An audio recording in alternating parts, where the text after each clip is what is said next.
اب یہ وہ آیت آ رہی ہے جو قرآن حکیم میں ایک یونیک آیت ہے. اس آیت کا مزاج ہی بالکل الگ ہے, اور یہ وہ آیت ہے جو آیت بار بار ان لوگوں کو سنانے کی ضرورت ہے کہ جنہوں نے بزرگی کا معیار جو ہے وہ کشف, کرامات, معجزات اور اس طرح کی چیزوں کو رکھ لیا ہے کہ ما فوق الفطرت کوئی چیزیں ہو جائیں, کوئی فزیکل فینامنا آف نیچر کو توڑنے والے معاملات ہو جائیں. ان کا جواب اللہ تعالیٰ دے رہا ہے اور فرما رہا ہے کہ وہ لوگ پھر بھی ایمان نہیں لے کے آئیں گے, جو مرضی آپ کر لیں. اور ہم نے تاریخ انسانی میں دیکھا ہے, قرآن اس کے اوپر گواہ ہے.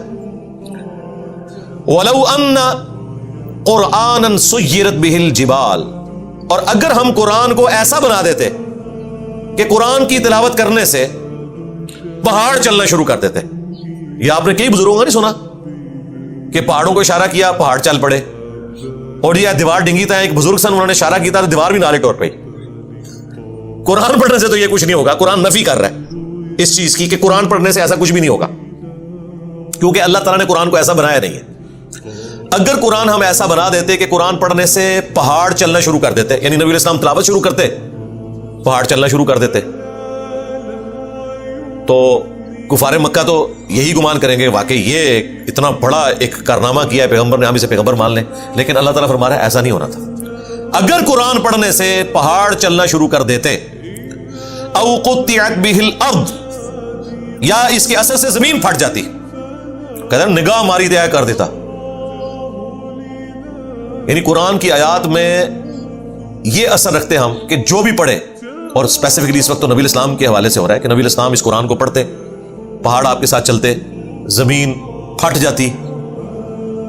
اگر ہم اس کو بنا دیتے ایسا, او کلم بہ الموتى, یا قرآن پڑھنے سے مردے باتیں کرنا شروع کر دیتے. یہی چیزیں چاہیے نا آپ کو, اور کیا چاہیے؟ اشارہ کرو, پہاڑ چلنا شروع کر دیں, بلڈنگیں ادھر کی ادھر ہو جائیں, زمین پھٹ جائے, دشمنوں کی طرف دیکھ کے قرآن پڑھے اور دشمنوں کی پوری فوجیں جو ہے زمین میں دھس جائیں. زمین پھٹ گئی تو ظاہر فوج دھس کی, لڑائی کرنے کی ضرورت ہی کوئی نہیں.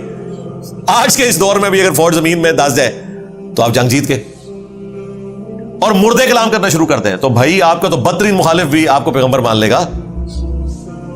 تو کیا جیسس کرائسٹ کو پیغمبر مان لیا تھا یہودیوں نے؟ وہ تو مردوں کو بھی زندہ کرتے تھے اللہ کے اذن سے, مٹی کی مورت میں پھونک مارتے تھے, پرندہ بن جاتی تھی اللہ کے اذن سے. تو کیا اس وقت یہودیوں نے اسلام قبول کیا؟ صرف 12 حواری تھے جیسس کرائسٹ کے جنہوں نے عیسیٰ ابن مریم کو مانا, باقی انہوں نے قتل کے فتوے جاری کر دیے.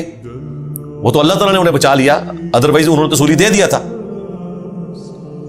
تو اللہ تعالیٰ ہمارا ہے کہ اگر مردے بھی کلام کرنا شروع کر دیتے, پھر بھی اینڈ رزلٹ یہ تھا بل للہ الامر جمیعا, تب بھی سارا اختیار اللہ ہی کے پاس ہونا تھا. ان چیزوں نے ان کی ہدایت کا کوئی فیصلہ نہیں کرنا تھا جب تک کہ اللہ تعالیٰ کسی کو زبردستی ہدایت نہ دینا چاہے. اس میں کوئی جبریہ کے عقیدے کو سپورٹ نہیں مل رہی ہے کہ اللہ تعالیٰ یہ بتانا چاہ رہا ہے کہ قرآن سے یہ معجزات بھی ہو جائیں تب بھی اللہ جسے چاہے گا ہدایت دے گا اور جسے چاہے گا گمراہ کر دے گا. یہ نہیں اللہ بتانا چاہ رہا. اللہ تعالیٰ یہ بتانا چاہ رہا ہے کہ جن لوگوں نے اتنے دلائل دیکھ کر بھی حق قبول نہیں کرنا نا, انہوں نے پھر بھی حق قبول نہیں کرنا تھا. ہاں اگر زبردستی حق قبول کروانا ہو وہ بھی ان معجزات کے ذریعے نہیں ہونا تھا, وہ پھر اللہ ہی ہے کہ کسی کو زبردستی ہدایت دے دے. تو زبردستی تو اس نے نہیں دینی جی, سیدھی سی بات ہے, وہ تو اس کا فیصلہ ہے. والذین جاہدوا فینا لنہدینہم سبلنا, وہ تو انہوں نے اپنے پیغمبر کے بارے میں بھی فرما دیا ہے انک لا تہدی من احببت ولکن اللہ یہدی من یشاء.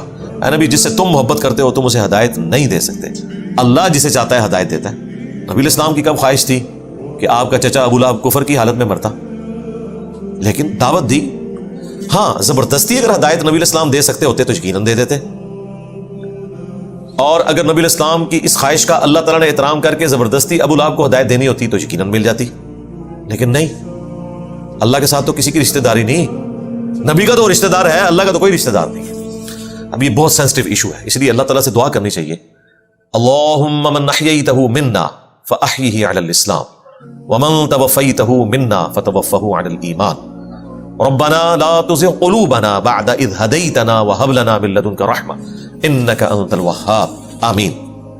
دین کی بات پھیلانا صدقہ جاریہ ہے. ثواب کی نیت سے ویڈیو کو شیئر ضرور کیجیے. جزاک اللہ.